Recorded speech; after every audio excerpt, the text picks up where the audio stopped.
Vítajte pri ďalšom z performanceov kartových trikov.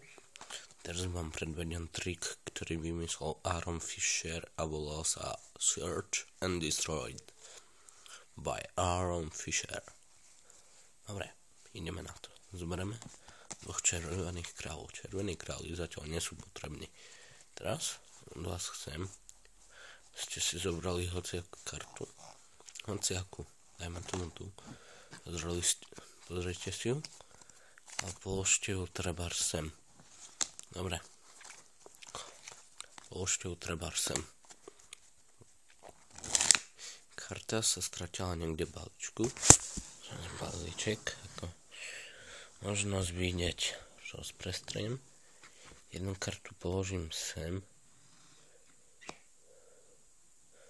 Druhú kartu položím sem. Tým pádom som oddelil troška kariet z vrchu, troška kariet zo spodu. Ešte karty.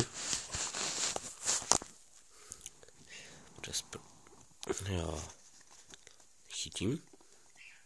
Malúček preložím niekde v strede. A teraz k tomu preloženiu sa dvaja králie trošku priblížili.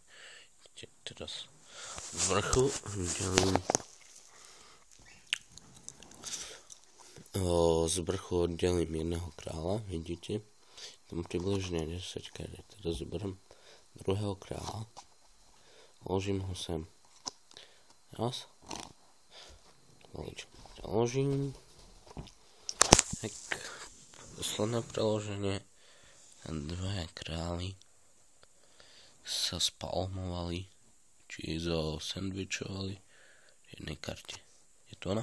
Neviem, nepamätám si ju.